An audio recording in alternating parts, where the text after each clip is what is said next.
আমি পার্থ রায় চৌধুরী, ইন্দিরা গান্ধী জাতীয় মুক্ত বিশ্ববিদ্যালয়ের পক্ষ থেকে আজকে আমরা বিপিএসসি 106 এই পাঠ্যটির ইউনিট 7 নিয়ে আলোচনা করব। এটি ব্লক 2 এর অন্তর্গত।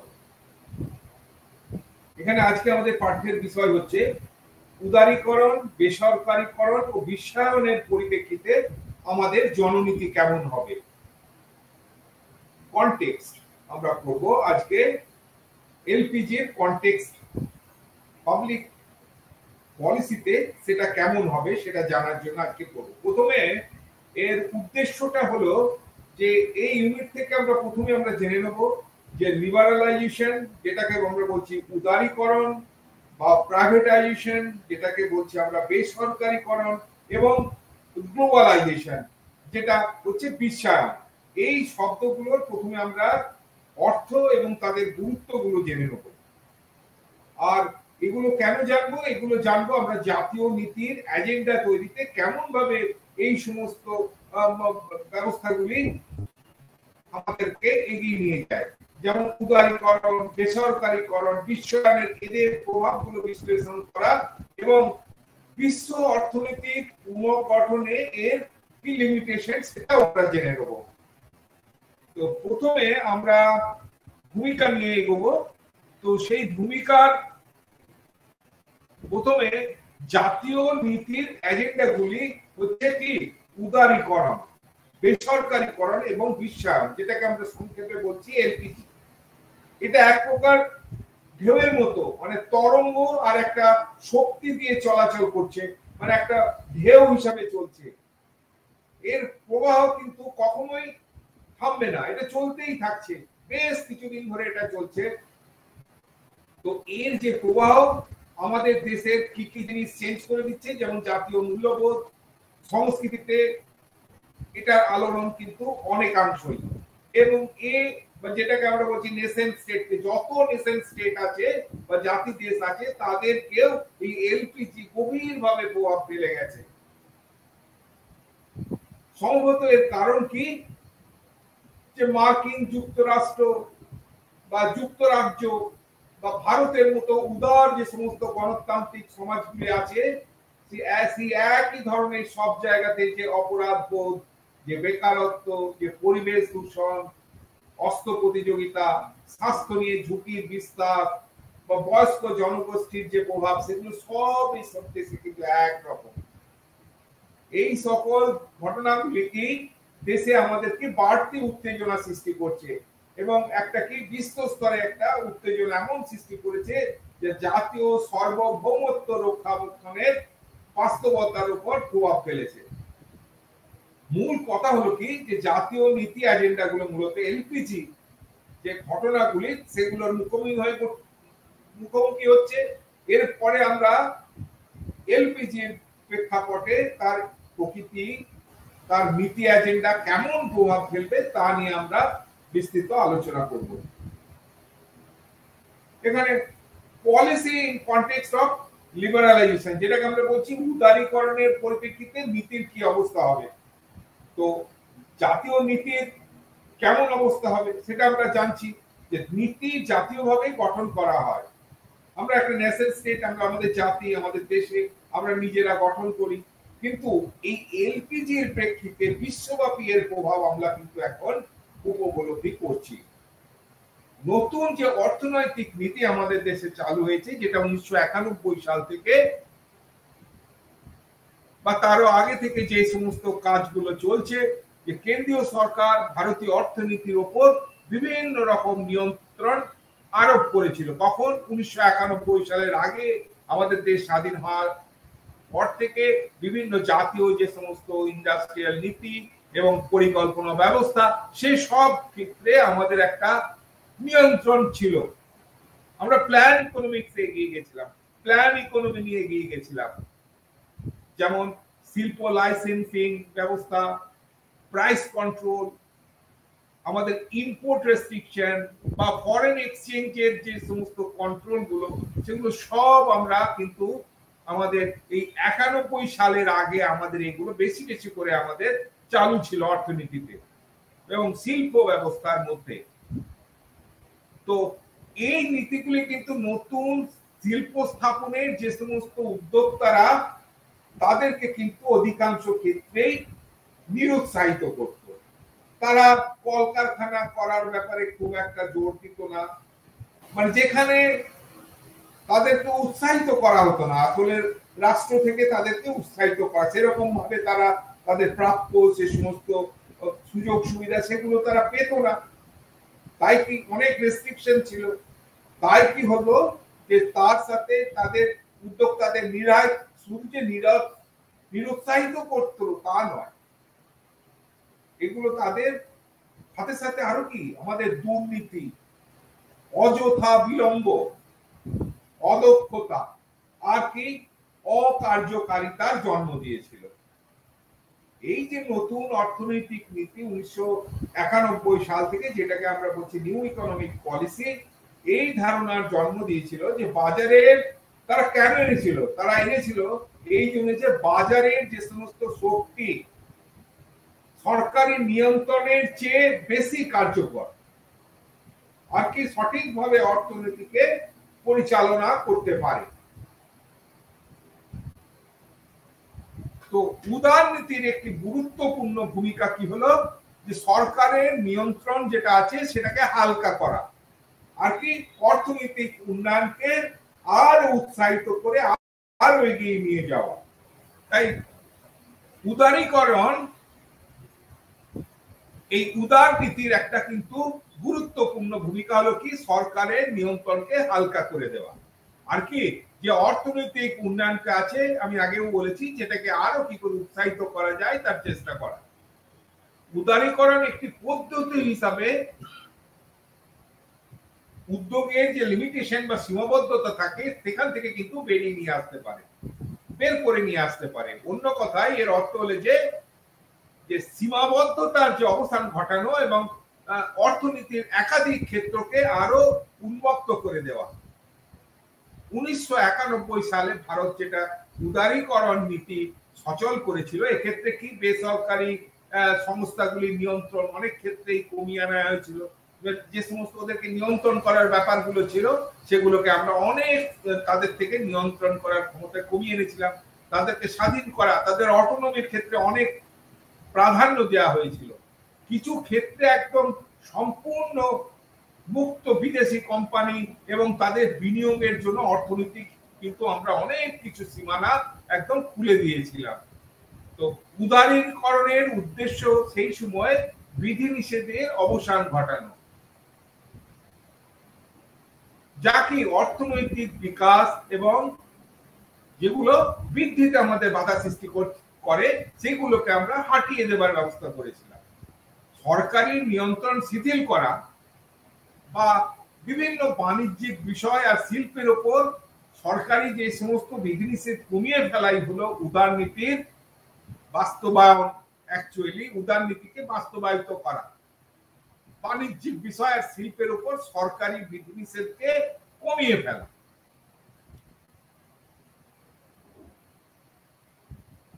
এখন আমরা উদারীকরণ নীতির কয়েকটা প্রধান লক্ষ্য আমরা জানবো। যেমন কি প্রথমে আমরা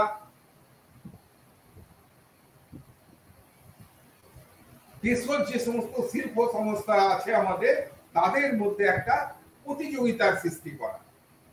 প্রতিযোগিতার সৃষ্টি হলে কি আমাদের উৎপাদিত সামগ্রীর কোয়ালিটি যেমন বৃদ্ধি পাবে, তার মূল্য হ্রাস পাবে এবং সবাই কেনার মতো একটা পরিস্থিতি এসে যাবে। সবাই ভালো জিনিসটা কম টাকায় পাওয়ার মতো একটা ব্যবস্থা হবে। আর কি অন্যান্য দেশের সাথে বৈদেশিক ব্যবস্থার উৎসাহ প্রদান করা। আমাদের আগে কিন্তু এটা ছিল না। আমরা আমদানিও যেমন নিয়ন্ত্রিত ছিল, আমরা আমাদের সেরকম উন্মুক্ত করিনি, রপ্তানিও আমাদের সেরকম ছিল। এই দুটো ব্যাপার আমরা কঠোরভাবে নিয়ন্ত্রণ করতাম। সে সমস্ত এইসব ক্ষেত্রে আমরা নতুন করে একটা উৎসাহের ব্যবস্থা করা হতো।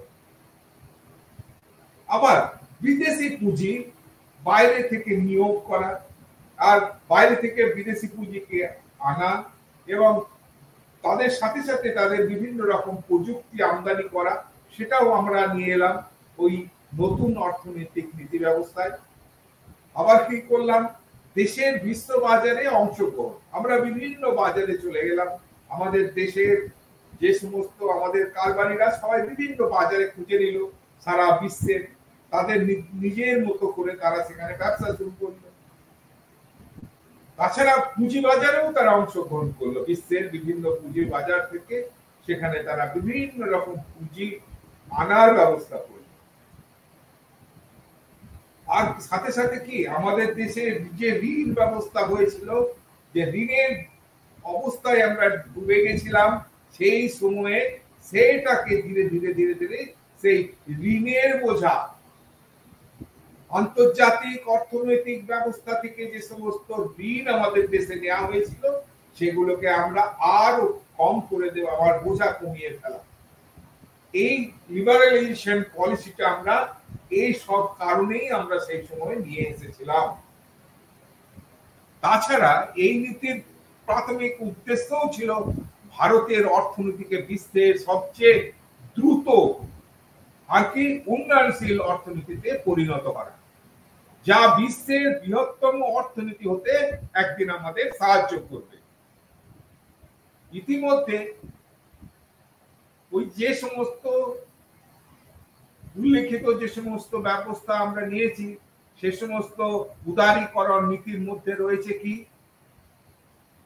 প্রথমে রয়েছে সরকারি প্রতিষ্ঠান এবং যে আমাদের যে সমস্ত সম্পদ তাদেরকে হয় আংশিক বা পূর্ণ প্রাইভেটাইজ করা। আর কি বৃহত্তম শ্রমবাজারের যে সমস্ত শ্রমবাজার সেখানে নমনীয়তা আনা, শ্রমবাজারের নমনীয়তা আনা। আর কি ব্যবসাতে যাতে আমরা কম হারে করের ব্যবস্থা করতে পারি, বেশি আমরা ব্যবসা করব কিন্তু কম হারে আমরা কর নেব। দেশি আর বিদেশি পুঁজির নিয়োগের সব রকম যে সমস্ত বাধা বিপত্তি যেগুলো ছিল সেগুলোকে আমরা হাটিয়ে দেবো। আর কি একটা খোলা বাজারের সৃষ্টি করব, যেখানে আমাদের উৎপাদিত সামগ্রী বিক্রি হবে, পুঁজির বাজার তৈরি হবে, সেই রকম একটা অবস্থার সৃষ্টি করা।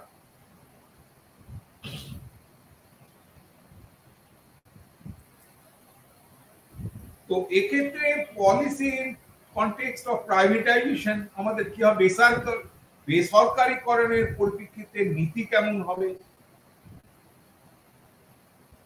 তো দেশের অর্থনীতির সমৃদ্ধিতে কি বেসরকারি ক্ষেত্রে গুরুত্ব অবদানকে কিন্তু আমরা উপেক্ষা করতে পারি না। জননীতি মানে যেটাকে আমরা বলছি পাবলিক পলিসি, একটি নির্দিষ্ট লক্ষ্য উদ্দেশ্যের দিকে কিন্তু আমরা ধাবিত হই। এটি কি একটা সরকারি কার্য সম্পাদনের জন্য বেসরকারি সংস্থাগুলিকে পরিচালনা করার নীতি অন্তর্ভুক্ত করে। তাছাড়া বিভিন্ন আইন ও নীতির অধীনে প্রাইভেট সংস্থাগুলি যাতে কার্য সম্পাদন করে তার ব্যবস্থা করা। সরকারি কোম্পানি দুটি উপায়ে আমরা জানি যে বেসরকারি কোম্পানিতে রূপান্তরিত হতে পারে, মানে প্রাইভেটাইজেশন আমরা দু রকম পদ্ধতিতে আমরা করতে পারি।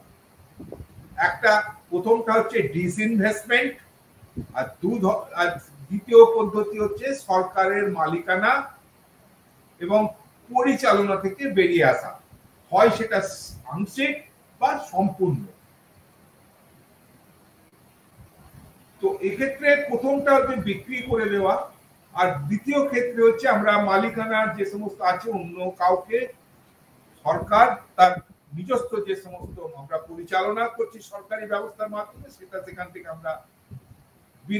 আমরা প্রাইভেট কোনো বিনিয়োগকারীর হাতে তুলে দেওয়া, হয় সেটা পুরো তাদের কাছ থেকে যে সম্পত্তি 100% যে শেয়ার সেখান থেকে বেরিয়ে আসা, বা কিছু 50%-এর নিচে নেমে যাওয়া শেয়ার এবং পূর্ণ পরিচালনা ব্যবস্থা অন্য কোনো বেসরকারি বিনিয়োগকারীর হাতে তুলে দেওয়া। এটাই হলো কি দুটো উপায়ে বেসরকারি কোম্পানিকে রূপান্তরিত করা সরকারি কোম্পানি থেকে।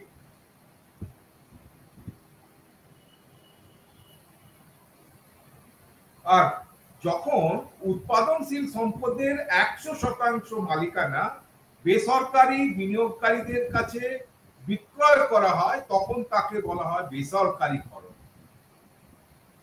আর যখন 50% বেশি আর 100% কম মালিকানা পূর্বের কোনো পাবলিক সেক্টর কোম্পানি শেয়ার হস্তান্তর করা হয় তখন তাকে আমরা বলি আংশিক বেসরকারীকরণ, হয় পূর্ণ নয় আংশিক। এখানে কিন্তু সিংহভাগ শেয়ারের মালিকানা কিন্তু ব্যক্তিগত, তাই বেসরকারি মালিক কোম্পানির কার্যকারিতা ও তাদের যাতে শাসন ব্যবস্থা যথেষ্ট নিয়ন্ত্রণের অধিকারে থাকে সরকার সে সমস্ত ব্যাপারগুলি দেখে। তো বেসরকারীকরণ এবং নতুন পাবলিক সেক্টর ম্যানেজমেন্ট যে সমস্ত কৌশলগুলি দিক পরিবর্তনের একটি গবেষণায় যে মার্টিন উনি 93-তে যুক্তি দিয়েছেন যে জাতীয় নীতি এজেন্ডাগুলি বিশ্বব্যাপী অর্থনৈতিক পুনর্গঠনের যে শক্তি আছে তার দ্বারা নিয়ন্ত্রিত হচ্ছে। আর কি জাতীয় রাষ্ট্রের ভূমিকা এগুলি সংজ্ঞায়িত হচ্ছে আর সুরক্ষা প্রদান করা তারা। তাছাড়া কি জনস্বার্থ রক্ষা করার ব্যাপারগুলি দিন দিন কিন্তু সংকুচিত হচ্ছে, কমে যাচ্ছে। আচ্ছা, গুরুত্বপূর্ণ অর্থনৈতিক ক্ষেত্রগুলি বৈশ্বিক পরিসরে পরিচালনার জন্য বেসরকারি ব্যবস্থা দ্বারা চালিত হচ্ছে, কিন্তু কিছু শিল্প যেমন কি টেলিযোগাযোগ, অর্থ, এনার্জি বা শক্তি এসবগুলিকে বিশ্ব অর্থনীতির প্রয়োজনে সাড়া দেওয়ার জন্য এগুলি কিন্তু পুনর্গঠিত হচ্ছে। বিশেষ করে এইগুলো যেমন টেলিযোগাযোগ, অর্থ, শক্তি এসবগুলি, এই শিল্পগুলির কি একটা গ্লোবাল স্ট্রাকচার থাকে এবং সেটা বেসরকারি প্রক্রিয়া ব্যবস্থাকে কিন্তু সমর্থন করে, তাই বলে এগুলোই প্রথমে এগিয়ে নিয়ে যায়।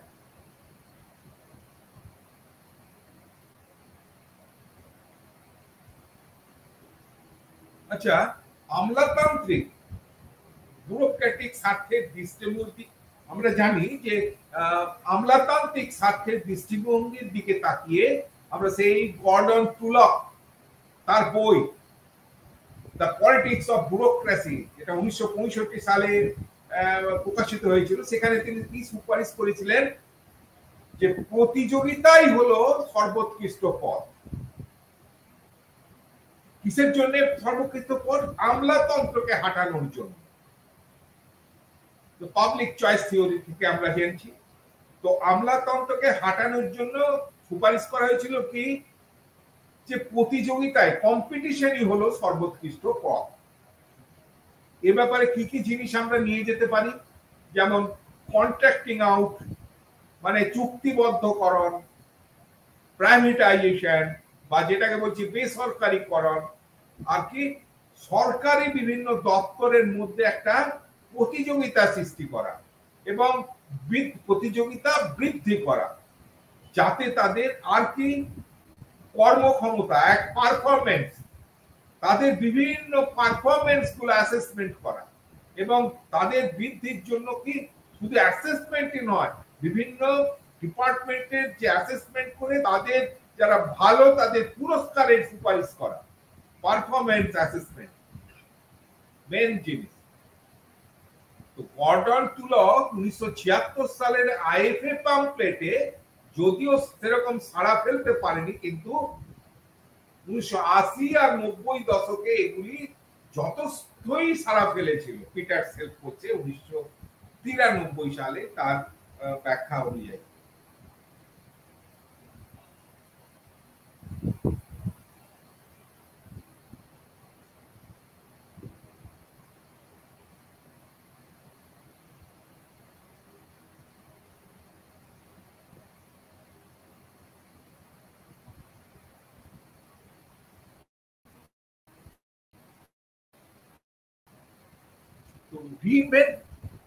রিইনভেন্টিং গভর্নমেন্ট মানে সরকারের পুনরুদ্ভাবন, এর প্রবক্তারা যুক্তি দিয়েছিলেন যে যে সমস্ত ম্যানেজেরিয়াল চেঞ্জেস আরো বাজার চালিত বিকেন্দ্রীকরণ নীতি প্রক্রিয়ার সাথে জড়িত।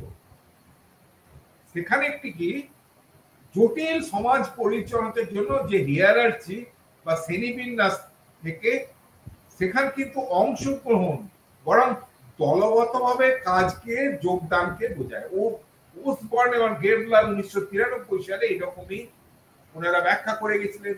যাই হোক, উনি বলছেন পার্টিসিপেশন বাড়াও, হিয়ারার্চিটাকে হাটিয়ে দিয়ে পার্টিসিপেশন বাড়াও, দলগতভাবে কাজ করো। সেখানে এই ওসবর্ন আর গেবলার 1993 সালে ইনভেন্টিং গভর্নমেন্টে সেখানে তাদের লেখনীতে সুপারিশ করেছিলেন। যাই হোক, সরকার বিভিন্ন সেক্টর এবং যে সমস্ত যন্ত্রগুলোর বিভিন্ন ধরনের মিশ্রণ আছে সেটা সরকারের কি ক্ষমতা বাড়ানোর লক্ষ্য হিসাবে ধরা হয়।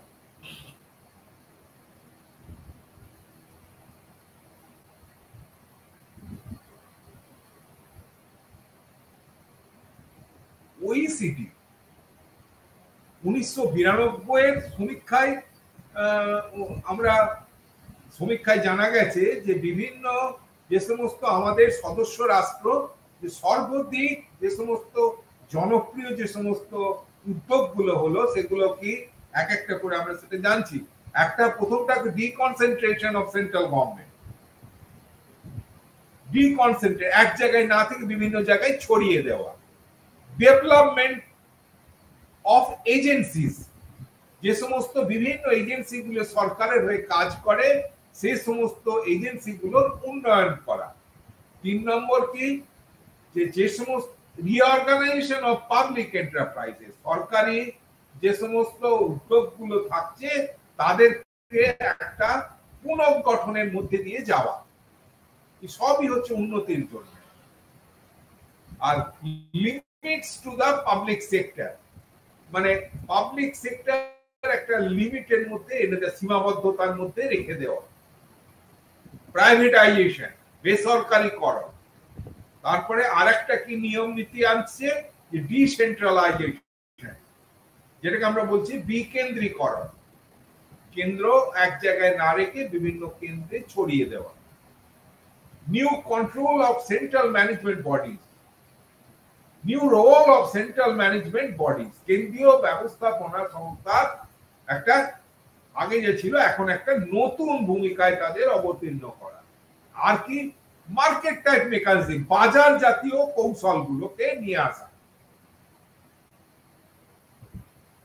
এইভাবে ওইসিডি দেশ জুড়ে সরকারি ধারা হলো প্রাইভেট সেক্টরকে অনুকরণ করে এবং যাতে জনসাধারণের পরিষেবাগুলি নাগরিকদের একদম কাছাকাছি নিয়ে এসে তাদের ব্যবস্থা করে না।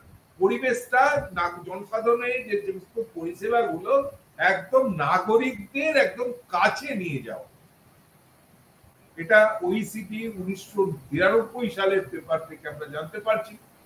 আর কি প্রাইভেটাইজেশন পলিসির অবজেক্টিভ, মানে বেসরকারীকরণ নীতির উদ্দেশ্যগুলো আমরা এক এক করে জানব।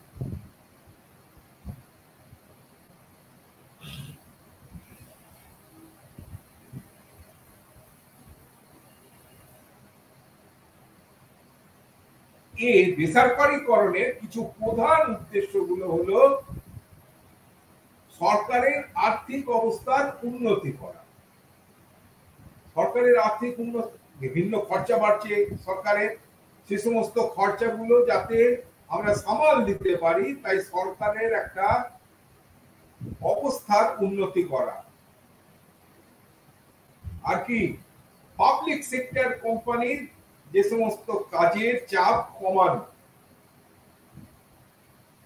পাবলিক সেক্টর একটা সময় হয়েছিল যাতে পাবলিক সেক্টরের কোম্পানিগুলি কাজের চাপ বহু গুণ বেড়ে গেছিল, তো বেসরকারীকরণের মারফত সেই চাপ যেটা আমাদের আছে সেখান থেকে কমিয়ে ফেলা এবং সাথে সাথে বেসরকারি সংস্থাগুলিকেও কিছু কাজ তাদেরকে দেওয়া। আরেকটা কি যে বেসরকারীকরণ করছি কেন, যে বিনিয়োগ থেকে তহবিল, আমরা যেটা ইনভেস্ট করব তার থেকে আমরা সরকার যাতে তহবিল সংগ্রহ করতে পারে। আর কি সরকারি প্রতিষ্ঠানের দক্ষতা বৃদ্ধি, এফিসিয়েন্সি যাতে বৃদ্ধি পায়, প্রতিটি সরকারি প্রতিষ্ঠানের যাতে দক্ষতা বৃদ্ধি হয়।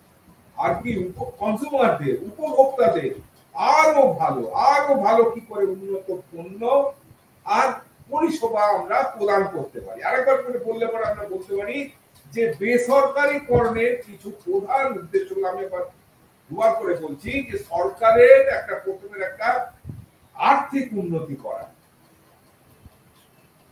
আর পাবলিক সেক্টর কোম্পানির যে সমস্ত কাজ দিনকে দিন বেড়ে যাচ্ছে সেগুলো যাতে কিছুটা আমরা কমিয়ে ফেলতে পারি।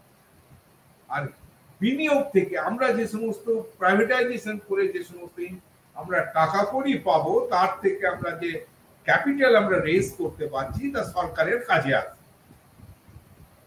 আর এফিসিয়েন্সি বৃদ্ধি করা, সরকার যে সমস্ত প্রতিষ্ঠান দিনকে দিন যেগুলো দক্ষতা হ্রাস পাচ্ছিল সেগুলো কি উপায়ে আমরা দক্ষতা বৃদ্ধি করতে পারি তার একটা পরিকল্পনা নেওয়া। আর কি কনজিউমারদের, উপভোক্তাদের যারা এতদিন যা পেয়ে আসছিল তার থেকেও যাতে আরো ভালো এবং উন্নত পণ্য এবং পরিষেবা আমরা যাতে প্রদান করতে পারি। সমাজে সুস্থ প্রতিযোগিতা সৃষ্টি করা, সুস্থ প্রতিযোগিতা, আর ভারতে সরাসরি যাতে বিদেশি বিনিয়োগ আসে, মানে এফডিআই ফরেন ডাইরেক্ট ইনভেস্টমেন্ট যাতে আসে তার জন্য উৎসাহিত করা। মানে এমন আমরা সৃষ্টি করব, আমাদের কলকারখানা, তাদের প্রোডাকশন, তাদের যাতে লাভবান থাকে তারা, এই সমস্ত ব্যাপারগুলো যাতে আমরা ঠিক মতো দেখতে পারি, তাইলেই বিদেশ থেকে এফডিআই আসবে। এই ব্যাপারটাকে সরকারের কাজ হবে কি করে এফডিআই আমাদের দেশে আসে এবং নিয়োগ হয় বিভিন্ন কোম্পানিতে সরাসরি, সাথে সাথে আমাদের প্রযুক্তিগুলো চলে আসবে। তাই প্রধান কারণ হলো বেসরকারীকরণের কি দেশের অর্থনৈতিক উন্নয়ন করা। তো পলিসি কনটেক্সট অফ গ্লোবালাইজেশন, এবারে এই ব্যাপারটা নিয়ে আমরা বলবো। বিশ্বায়নের পরিপ্রেক্ষিতে নীতির কি অবস্থা হবে। তো বিশ্বব্যাপী যে উদারীকরণ আর বেসরকারীকরণ শব্দের মতো কিন্তু বিশ্বায়ন, গ্লোবালাইজেশন যেটাকে আমরা বলছি, এটাও কিন্তু জনপ্রিয় হয়ে উঠেছে। এই শব্দটা বিভিন্ন রকম ধারণাগত,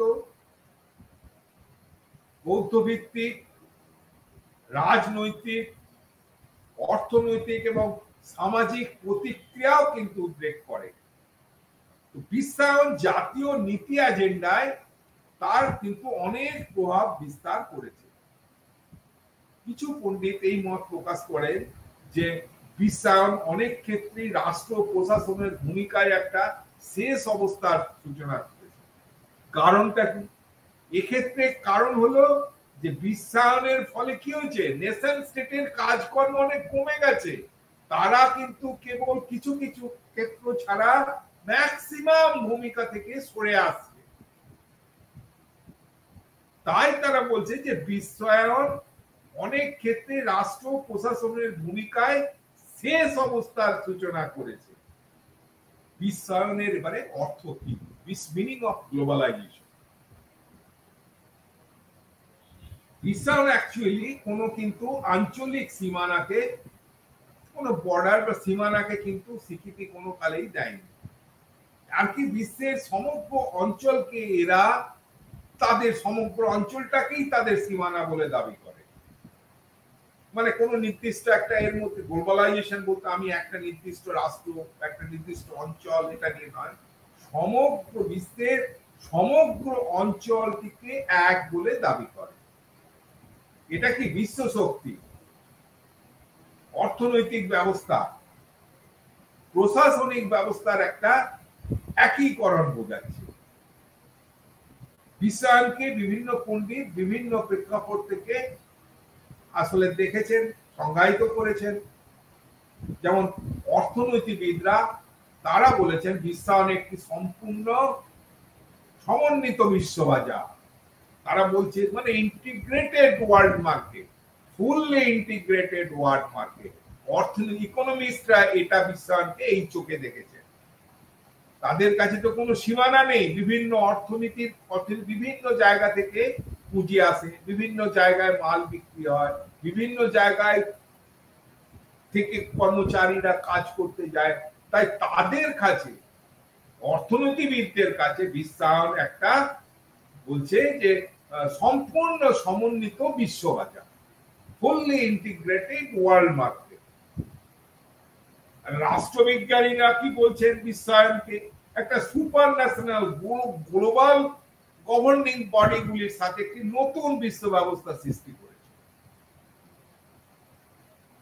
ব্যবসায়িক পণ্ডিতরা, যারা বিজনেস যে সমস্ত থিওরিস্টরা আছেন, তারা কি বলছেন? এটাকে একটা কিন্তু তারা একটা সীমাহীন সুযোগ হিসাবে দেখেছে। আবার অন্যরা বিশ্বায়নকে শুধুমাত্র বেসরকারি ক্ষেত্রের কর্পোরেশন দ্বারা চালিত একটি ঘটনা হিসাবে দেখেন, যেখানে তারা মনে করেন যে সরকার এক্ষেত্রে ব্যর্থ, এখানে বেসরকারি কর্পোরেশন গুলোই এক্ষেত্রে সারা বিশ্বের সমস্ত যেগুলো স্টেট করতো সেগুলো বলছে এরাই এখন দেখাশোনা করছে, সরকার সেই হিসাবে ব্যর্থ। তো এক অর্থনীতিবিদ একরকম বলছে, রাষ্ট্রবিজ্ঞানীরা একরকম বলছে গ্লোবাল গভর্নমেন্ট নতুন বিশ্ব ব্যবস্থাকে, ব্যবসায়িক পণ্ডিতরা একটা অন্যরকম সুযোগ দেখছে, আবার অনেকে বলছে যে কর্পোরেশন দ্বারা চালিত এটি, আর এখান থেকে সরকার পুরোপুরি ব্যর্থ।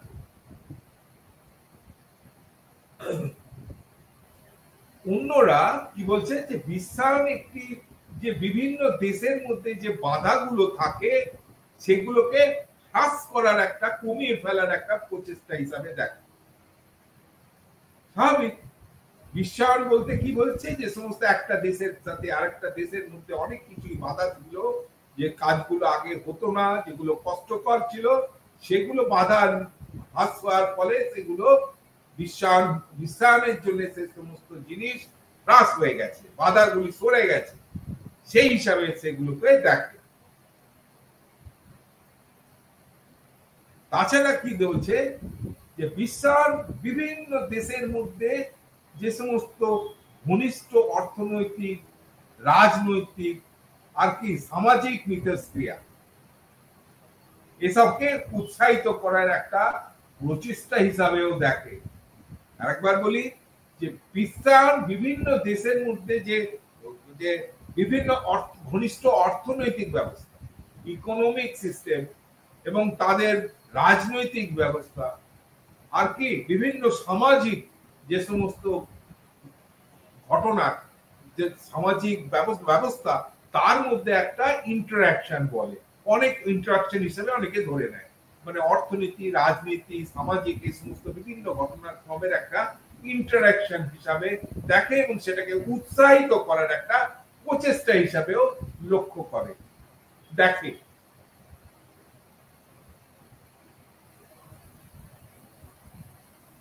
এটি কি সর্বত্র মানুষের জীবনযাত্রার মান সম্পর্কে জ্ঞান ভাগ করে নেওয়ার ক্ষমতাকে বেশি মাত্রায় বৃদ্ধি করে। কি করে জীবনযাত্রার মান মানুষের বৃদ্ধি পেতে পারে? সবাই মিলে আমরা সেদিকে সেই ভাগ বৃদ্ধি করার ব্যাপারে আমরা ক্ষমতাটাকে আমরা সবাই মিলে বৃদ্ধি করার ভাগ করে নিই। এক কথায় বলতে গেলে বিশ্বায়ন হলো বিশ্ববাজার, ওয়ার্ল্ড মার্কেট। সংক্ষেপে বিশ্বায়ন হলো একটি বহুমাত্রিক প্রক্রিয়া যা নেতিবাচক সঙ্গে সঙ্গে ইতিবাচক পরিণতিও কিন্তু অন্তর্ভুক্ত করে। Impact of global events on national policy agenda, জাতীয় নীতি এজেন্ডায় গ্লোবাল যে সমস্ত ইভেন্ট আছে তার কি প্রভাব। উন্নয়নশীল দেশগুলিকে বিশ্বব্যাপী ঘটনা কাজকর্মের জন্য বিশেষভাবে ঝুঁকিপূর্ণ আর্থিক ও প্রযুক্তিগত সহায়তার জন্য আন্তর্জাতিক যে সমস্ত সম্প্রদায়গুলির উপরে ব্যাপকভাবে নির্ভর হতে হয়েছে। ফলস্বরূপ কি হচ্ছে? যে জাতীয় নীতিগুলি দেশের জাতীয় নীতিগুলি বৈশ্বিক বা গ্লোবাল সমস্যাগুলির সাথে কিন্তু জড়িয়ে যাচ্ছে। এর কারণ হচ্ছে কি, যে দারিদ্র দেশগুলির রাজনীতি কেমন? এর কারণ হচ্ছে কি, দরিদ্র দেশগুলির রাজনীতি সচরাচর ভঙ্গুর হয় এবং এরা বিশ্বে যথেষ্ট প্রভাব ফেলতে পারে না। না পারার জন্য এদের ক্ষমতা কম। এটাই হচ্ছে ওয়ার্ল্ড ব্যাংক তাদের 1992 সালের যে পেপার, সেখানে এরকম ভাবেই ব্যাখ্যা করেছেন কেন কেন দরিদ্র দেশগুলি আমাদের ইন্টারন্যাশনাল ইভেন্টস গুলোতে তাদের যথেষ্ট প্রভাব ফেলতে পারছে না। বলছে যে এদের রাজনীতি সচরাচর ভঙ্গুর হয় এবং সেই জন্যই তারা প্রভাব ফেলতে পারে না, তাই জন্যই তাদের ক্ষমতা কম। যাই হোক, রাজনৈতিক ব্যবস্থার সীমানা বাইরের চাপ ও প্রভাবের কাছে আর কিন্তু দুর্ভেদ্য নয়। পাবলিক পলিসি এখন বিশ্ব ব্যবস্থার পাশাপাশি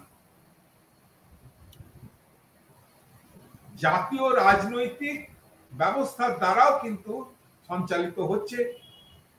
একটা পারস্পরিক নির্ভরশীলতার ক্রমবর্ধমান বন্ধনের ফলে বিশ্ব একটি একক সামাজিক ব্যবস্থায় পরিণত হয়েছে, মানে একটা সিঙ্গেল সোশ্যাল সিস্টেমে পরিণত হয়েছে। একটা আরেকজনের সাথে মানে বন্ধনের ফলে এই ব্যবস্থাটা সৃষ্টি হয়েছে। সমস্ত একটা ইউনিফাইড সোশ্যাল সিস্টেম, মানে একটা সিঙ্গেল সোশ্যাল সিস্টেমে পরিণত হয়েছে সমগ্র বিশ্ব। মোদ্দা কথা হলো কি, যে ট্রান্সন্যাশনাল কোম্পানি যে সমস্ত আমরা আছে এবং জাতীয় বিশ্ব অর্থনীতির মধ্যে একটা নতুন ধরনের ইন্টারপ্লে তৈরি হয়েছে। বিশিষ্ট আমরা জানি যে অ্যান্টনি গিডেন্স, মানে সমাজতাত্ত্বিক অ্যান্টনি গিডেন্স 2007 সালে উনি ব্যাখ্যা করেছিলেন যে ট্রান্সন্যাশনাল কর্পোরেশন ক্রমবর্ধমান অর্থনৈতিক একীকরণ, গ্রোয়িং ইকোনমিক ইন্টিগ্রেশন যেটাকে আমরা বলছি, এবং যোগাযোগ আর মিডিয়ার বিশ্বায়ন বা গ্লোবালাইজেশনেরই হচ্ছে প্রধান কারণ। কি বলেছেন? যে ট্রান্সন্যাশনাল কর্পোরেশনের ক্রমবর্ধমান একীকরণ, অর্থনৈতিক একীকরণ, গ্রোয়িং ইকোনমিক ইন্টিগ্রেশন, আর কি যোগাযোগ, কমিউনিকেশন, আর মিডিয়ার ইন্টারপ্লে, এইসবগুলোই বিশ্বায়ন বা গ্লোবালাইজেশনের হচ্ছে প্রধান কারণ। অ্যান্টনি গিডেন্স, উনি এখনো আছেন, বেঁচে আছেন। উনার মাঝে মাঝে ওনার আমরা পুরনো রেকর্ড দেখি। একটি দেশের নীতি নির্ধারকরা বৈশ্বিক পরিবেশের অংশ হওয়ার জন্য অনুকরণ করতে চান। বৈশ্বিক পরিবেশে তাদের অনুকরণ করার অসুবিধা নেই। একজন দেশ এক দেশ থেকে আরেক দেশ শিখছে বিভিন্ন জিনিস, এখন আর কোনো বাধার মধ্যে একটা অংশের মধ্যে সীমাবদ্ধতা নেই, সীমাবদ্ধ নয় সেগুলো। তো বিশ্বায়নের সাথে একটি জাতি রাষ্ট্র, যেটাকে আমরা নেশন স্টেট, এবং অন্যান্য দেশের মধ্যে একটা মিথস্ক্রিয়া করার একটা বৃহত্তর সুযোগ রয়ে গেছে।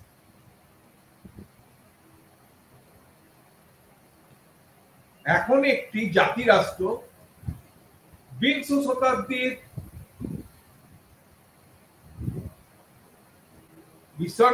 এখন একটি জাতি রাষ্ট্র বিংশ শতাব্দীর দ্বিতীয় অর্ধের তুলনায়, আমরা বিংশ শতাব্দীর 1950-এর মানে থেকে 2000 সাল পর্যন্ত সে তুলনায় জাত কম নিয়ন্ত্রণ, এখন কিন্তু বিংশ শতাব্দী এখন কিন্তু জাতীয় পলিসি এজেন্ডায় কম নিয়ন্ত্রণ প্রয়োগ হয়।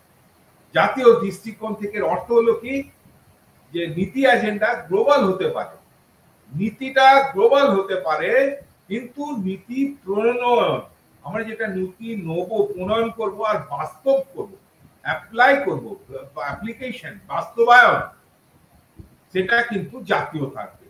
আমরা বিশ্ব থেকে নিতে পাচ্ছি, আমাদের এজেন্ডার মধ্যে ঢোকাতে পাচ্ছি, কিন্তু তার নীতি প্রণয়ন এবং বাস্তবায়ন কিন্তু জাতীয় থাকবে। মানে নেশন স্টেটের ব্যাপার, নেশন স্টেটই সেগুলো কার্যকরী করবে।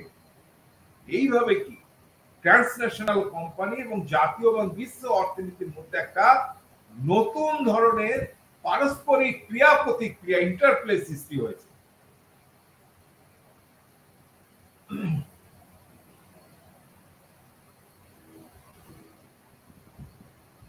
তো উন্নয়নশীল দেশগুলোরও কিন্তু জাতীয় নীতি নির্ধারণে বৈশ্বিক রাজনীতি, যেটাকে আমরা বলছি গ্লোবাল পলিটিক্স, তার একটা কিন্তু বিশেষ ভূমিকা আছে। উন্নয়নশীল দেশগুলো মানে গ্লোবাল পলিটিক্সে তাদেরও একটা বিশেষ ভূমিকা রয়েছে। বিশ্ব সমস্যাগুলি জাতীয় ইস্যুগুলির সাথে মিশে যায়, আবার ফলস্বরূপ স্থানীয় পর্যায়ের সমস্যাগুলোও কিন্তু বৈশ্বিক ইস্যুগুলির সাথে একত্রিত হয়ে মিলে যায়। তাই বিশ্বায়ন দাবি করে যে এই স্তরগুলি আরো বেশি বেশি করে যত মিথস্ক্রিয়া বা ইন্টারাকশন সৃষ্টি করবে, তত সেগুলো প্রবেশযোগ্য হয়ে উঠবে, ইন্টারাক্টিভ আর কি পারমিয়েবল, একটা দেশ থেকে আরেকটা দেশের ভেতরে প্রবেশযোগ্য হয়ে উঠবে। ফলস্বরূপ কি নতুন নতুন নীতির সৃষ্টি হচ্ছে। বেশিরভাগ কিন্তু উন্নয়নশীল দেশ 1980 আর 90 এর দশকে শেষের দিকে তাদের কি আমরা জেনেছি, আমরা যেমন আমাদের 91 সালের দশকে 1991 থেকে আমরা নিয়েছি, সেরকম বেশিরভাগ উন্নয়নশীল দেশ ডেভেলপিং কান্ট্রি তারা 1980 বা 1990 এর দশকের শেষের দিকে তাদের কি বাণিজ্য ব্যবস্থাকে উল্লেখযোগ্যভাবে উদারীকরণ করেছে। তারা সাথে সাথে তারা কি কমিয়েছে, শুল্ক কমিয়েছে, মানে নন ট্যারিফ ব্যারিয়ার যেটাকে আমরা বলছি, অশুল্ক যে সমস্ত বাধা সেগুলোকেও কমিয়েছে। আর কি বিশ্ব ব্যাংক আর ইউরোপীয় দেশগুলির চাপে সরকারি যে সমস্ত উদ্যোগগুলো বা এন্টারপ্রাইজ গুলো যেগুলো ছিল সেগুলো বেসরকারি করছে, প্রাইভেটাইজ করছে। তাই মোটামুটি 80-81 দশকে 90 দশকে শেষের দিক থেকে যে কোনো দেশ তাদের WTO বা মানে যে সমস্ত মানে তাদের ব্যবস্থার মাধ্যমে, বিভিন্ন রকম পদ্ধতির মাধ্যমে, ইন্টারন্যাশনাল কারবার বিভিন্ন ব্যবস্থার মাধ্যমে হয় তারা উদারীকরণ করেছে, তাদের নিজেদের অর্থনীতিকে শুল্ক কমিয়ে দিয়েছে, অশুল্ক যে সমস্ত বাধা ছিল সেগুলোকে কমিয়েছে। বিশ্ব ব্যাংক আর ইউরোপীয় দেশগুলো বরাবর একটা চাপ সৃষ্টি করে মোটামুটি বলেছে যে সরকারি উদ্যোগগুলিকে তোমরা বেসরকারীকরণ করো। সেই চলেছে, সেই মাত্রা এখনো চলেছে সব দেশে, সমস্ত জায়গায়। Globalization implication for national policy agenda, বিশ্বায়ন জাতীয় নীতি এজেন্ডায় তার কি প্রভাব, এবারে আমরা এটা নিয়ে আলোচনা করব।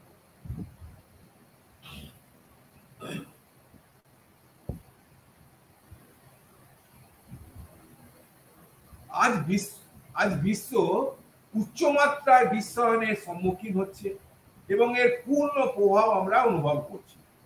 বিশ্বায়ন যে রাজনীতির পাশাপাশি সমাজকেও কিন্তু বদলে দিয়েছে।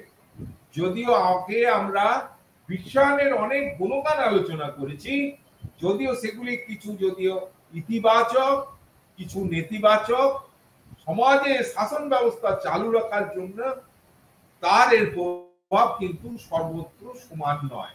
যদিও উন্নত দেশগুলি এর প্রভাব বেশি পেয়েছে, লাভ উঠিয়েছে, উন্নয়নশীল দেশগুলো সে তুলনায় অনেক কম। দ্বিতীয়ত, প্রথম হলো এটা, দ্বিতীয়ত কি বলছি যে রাষ্ট্রের কার্যবলীর পরিবর্তন এসছে। অনেক কার্য আগে যেমন কাজ হতো, এখন রাষ্ট্রের কার্যগুলি public administration, public policy, public welfare, যে কোনো জিনিস রাষ্ট্রের কার্যবলীর পরিবর্তন এসেছে। ট্রান্সন্যাশনাল কর্পোরেশন, এক দেশের সাথে আর এক দেশের যেসব কর্পোরেশন যেগুলো চালু আছে, এক দেশে জন্ম, বিভিন্ন দেশে ছড়িয়ে ছিটিয়ে তারা ব্যবসা করছে। ট্রান্সন্যাশনাল কর্পোরেশন দ্বারা শাসিত, বাজার চালিত, আর কর্পোরেট এখন রাজ্য আর জনপ্রশাসন যৌথ সমন্বয়ের একটি বিশ্বব্যাপী রূপান্তর ঘটেছে। এটা সবসময় যুক্তি দেয়া হয় যে বাজার চালিত রাষ্ট্র কি হয়, জবরদস্তিমূলক কোয়েরশন এবং কর্পোরেট পুঁজিবাদের স্বার্থ সবসময় পরিবেশন করে চলে। বাজার চালিত রাষ্ট্র জবরদস্তিমূলক হয়, আর কাদের সমর্থক, কর্পোরেট পুঁজিবাদের স্বার্থ পরিবেশন করে চলে। 2 নম্বর। 3 নম্বর, এটাও যুক্তি দেওয়া হয় যে বিশ্বায়ন বেশিরভাগ উন্নয়নশীল দেশের রাষ্ট্রীয় কিন্তু সার্বভৌমত্ব, গণতন্ত্র এবং ব্যক্তি স্বাধীনতার উপর কিন্তু একটা মারাত্মক একটা হুমকির সৃষ্টি করেছে। বিশ্ব ব্যাংক, আন্তর্জাতিক মুদ্রা তহবিল যেটাকে আমরা আইএমএফ বলছি, ওয়ার্ল্ড ব্যাংক, আইএমএফ আর ডব্লিউটিও বিশ্ব বাণিজ্য সংস্থা, এদের মতো সুপার ন্যাশনাল সংস্থাগুলি যেগুলো মার্কিন যুক্তরাষ্ট্র, ইউরোপীয় এবং আর অন্যান্য শক্তিধর রাষ্ট্রগুলির চাপে এমন সব সিদ্ধান্ত গ্রহণ করছে যা অন্যান্য সদস্য রাষ্ট্রগুলির জনসাধারণের ক্ষতি হচ্ছে। তাই এখন এই বৈশ্বিক যুগে গ্লোবালাইজড এজে ব্যক্তি ও সমাজ উভয় স্তরেই পরিচয় মানে আইডেন্টিটি একটি মৌলিক সমস্যা হয়ে দাঁড়িয়েছে। মূলত বিশ্বায়ন পরাশক্তিদের স্বার্থে কাজ করায় দারিদ্র অনুন্নয়নের সমস্যা সৃষ্টি হয়েছে। চতুর্থত, ইতিমধ্যেই উল্লেখ করা হয়েছে বিশ্বায়ন পরিবেশ ব্যবস্থার জন্য একটা হুমকি, কিন্তু বড় আমাদের ক্ষতি আসছে। বিশ্বায়ন পরিবেশ ব্যবস্থার জন্য একটা বিশেষ হুমকি হিসাবে দেখা দিচ্ছে। বেশিরভাগ উন্নয়নশীল এবং উন্নত দেশ প্রাকৃতিক পরিবেশ সংরক্ষণে যথেষ্ট মনোযোগী নয়। সাম্প্রতিক দশকগুলিতে আমাদের কি হচ্ছে, বিশ্ব উষ্ণায়নের হার কিন্তু অনেক বেড়ে গেছে, গ্লোবাল ওয়ার্মিং অনেক বেড়ে গেছে। এর ফলে কি, সমুদ্রের গড় তাপমাত্রা বেড়েছে, হিমবাহ হ্রাস পাচ্ছে, তুষার আচ্ছাদন কমে যাচ্ছে। গত 50 বছরে বায়ুমণ্ডলে কার্বন ডাইঅক্সাইড, মিথেন আর নাইট্রাস অক্সাইডের মতো গ্রিন হাউস গ্যাসের পরিমাণ কিন্তু 70% বৃদ্ধি পেয়েছে। কার্বন ডাইঅক্সাইডের ঘনত্বের যে বৈশ্বিক বৃদ্ধি কিসের জন্য, জীবাশ্ম জ্বালানির ব্যবহার আর ভূমি ব্যবহার পরিবর্তনের কারণে ঘটে চলেছে। মিথেন এবং নাইট্রাস অক্সাইড বৃদ্ধির প্রাথমিক কারণগুলো হলো কৃষিকাজ, এটা আমরা সবাই জানি। আরেকটা পঞ্চমত, হ্যাংকক 1989 সালে বলছেন যে শক্তিধর দেশ এবং ট্রান্সওয়ার্ল্ড কর্পোরেশন গুলিকে দারিদ্র্যের প্রভু হিসাবে চিহ্নিত করেন। কে? হ্যাংকক বলছেন যে শক্তিধর দেশ এবং ট্রান্সওয়ার্ল্ড কর্পোরেশন গুলিকে লর্ডস অফ প্রভার্টি, দারিদ্র্যের প্রভু হিসাবে চিহ্নিত করেছে। যদিও বিশ্বায়ন প্রযুক্তিগত উদ্ভাবনের মাধ্যমে বেশি কি হচ্ছে, বিশ্বায়ন প্রযুক্তিগত যে সমস্ত এমন সমস্ত প্রযুক্তির উদ্ভাবন করছে যাতে বেশি বেকারত্ব ঘটাচ্ছে, কর ভর্তুকি, কর বাইসা পরিচালন ব্যবস্থার খরচ বাড়াচ্ছে। সরকার কি করছে, পুলিশি ব্যবস্থা, অন্যান্য কার্য ব্যবস্থার সম্পাদনে অনেক ব্যয়ের দাবি করছে। এর ফল হলো কি, শাসন ব্যবস্থায় সংকট আর দেশ বিদেশে বিশ্বব্যাপী ঘটনাক্রমে একটা সামাজিক বিপ্লব। লি ফেভার 1984। হ্যাজমম 2007 সালে চুক্তি দিয়ে দেখিয়েছেন যে বিশ্বায়ন আরো নতুন করে অনেক যুদ্ধের পরিবেশ সৃষ্টি করছে। কারণ হবে কি, যে শক্তি সঞ্চয়ের জন্য কর্পোরেট সংস্থাগুলি আরো বেশি করে ভায়োলেন্সের সৃষ্টি করছে তাদের ব্যবসা বাড়াবার জন্য। উৎসাহ, তাদের ব্যবসা বাড়াবার থেকে উৎসাহিত করার জন্য। অন্যদিকে কি আমাদের অ্যান্টনি গিডেন্স দাবি করেছেন যে বিশ্বব্যাপী যুগে গ্লোবাল এজে যুদ্ধ শান্তি বিভিন্ন যেতে সহযোগিতার উপরে নির্ভর করে, এটাও উপলব্ধি করে যে যে কোনো একক দেশ একক শক্তির উপর নির্ভর করে এখন আর অগ্রসর হতে পারে না। তিনি গিডেন্স লক্ষ্য করেছেন যে একটি সামগ্রিক পরিচয়ের সাথে কসমোপলিটন জাতি তৈরি করা, কসমোপলিটন জাতি এবং তাদের বিভিন্ন বৈচিত্র্যে খুশি হওয়ার প্রধান উপায়, যেখানে একটি কার্যকর আন্তর্জাতিক এজেন্ডা তৈরি করা যায় এবং সঙ্গে সঙ্গে কি বিশ্বকে এগিয়ে নিয়ে যেতে পারা যায়। এখানে এবারে আমরা উপসংহার, বিশ্ব এলপিজির পুরো ব্যবস্থাটা সম্বন্ধে আলোচনা করলাম। এবারে আমরা একটা উপসংহার জানান। সাধারণত উন্নয়নশীল গণতান্ত্রিক দেশগুলিতে নীতি এজেন্ডা গুলি কি বৈশ্বিক ব্যবস্থার দ্বারা শক্তির দ্বারা চালিত হয়। সমস্যাগুলি এমন একটা প্রেক্ষাপটে উদ্ভূত হয় যেখানে অর্থনৈতিক আর সামাজিক অবস্থা, মতামত এবং রাজনৈতিক কৌশল গঠনে কিন্তু একটা প্রধান ভূমিকা পালন করে। উদাহরণ হিসাবে আমরা প্ল্যানিং মডেলের সাথে অর্থনৈতিক বৃদ্ধি বহুলাংশে আটকে থাকে, এর বৃদ্ধি, স্থবিরতা আর খারাপ অবস্থার অভিজ্ঞতা আমরা লাভ করি। সমাজতান্ত্রিক অর্থনীতির পতন হলো পরিকল্পনার কফিনে একটা চূড়ান্ত পেরেক, মানে পরিকল্পনা, প্ল্যানিং ব্যবস্থাটা হলো সমাজতান্ত্রিক অর্থনৈতিক পতন হলো পরিকল্পনা যে কাজকর্ম হতো তার কফিনে একটা চূড়ান্ত পেরেক। 1990 দশক থেকে সারা বিশ্বের দেশগুলি সক্রিয়ভাবে সরকারি সংস্থার এখন একটা বেসরকারি কারণে নিযুক্ত রয়ে গেছে। যতই হোক, সিদ্ধান্ত নেবার ক্ষমতা বা নীতি তৈরি করা এবং তার বাস্তবায়নের ক্ষমতা মূলত জাতি রাষ্ট্রের হাতেই কিন্তু নিহিত থাকে। তাই বলা যেতে পারে যে বাড়তি উত্তেজনা যেটা হয় সেটা বৈশ্বিক স্তরেই ঘটে, গ্লোবালাইজড ওয়েতেই হয় এবং জাতীয় সার্বভৌমত্ব রক্ষা প্রাথমিক হয়ে দাঁড়ায়। বৈশ্বিক এজেন্ডার চাপে পড়ে সংকটের সময়ে সরকার ঘনিষ্ঠ সহযোগিতার ইতিবাচক ভূমিকা নেওয়ার পরিবর্তে অন্তঃসরকারি ইন্টার গভর্নমেন্টাল সহযোগিতা এবং অতি জাতীয় নীতি নির্ধারণ থেকে সরে যাওয়ার প্রবণতা কিন্তু একটা দেখা যায়। একটি বৈশ্বিক প্রেক্ষাপটে সাধারণ সংস্থাগুলি আন্তর্জাতিক রূপ ক্রমবর্ধমান ভাবে চিহ্নিত করা যায়, তবে তার সিদ্ধান্ত গ্রহণ আর বাস্তবায়ন এখনো অনেকাংশে কিন্তু জাতি রাষ্ট্রের হাতেই থাকে, পুরোটা কিন্তু হাত থেকে বেরিয়ে যায়।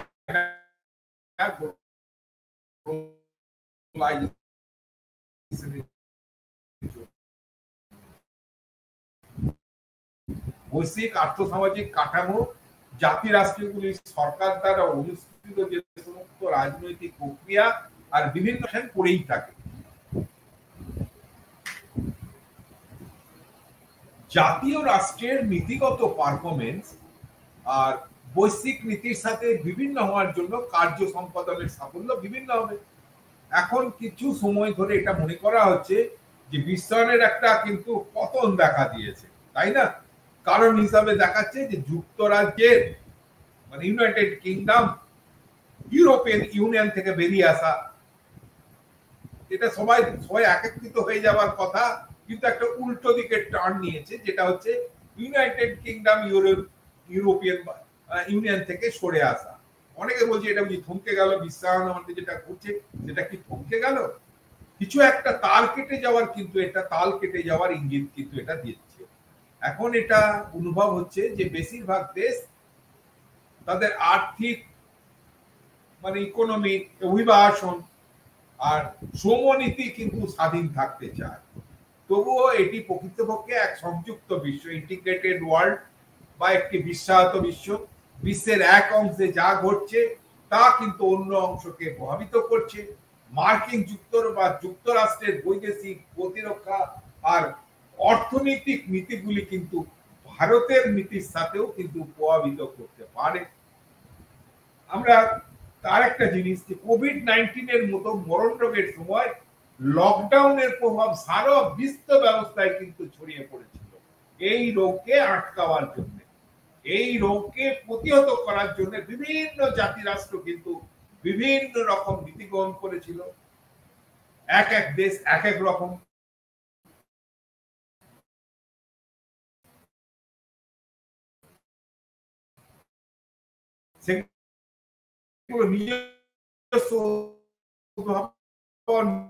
নীতি বা অন্য দেশ থেকে অনুকরণ করে তারা এক এক ভাবে এক এক রকম ভাবে নীতি নিয়েছিল।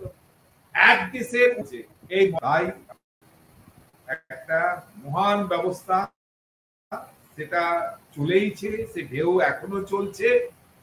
তবে এই ইউনিটে আমরা এলপিজির ব্যবস্থার যে খুঁটিনাটি আলোচনা করলাম এবং তাদের বিভিন্ন প্রভাব আমরা আলোচনা করলাম। আজ এখানেই আমরা শেষ করছি। নমস্কার।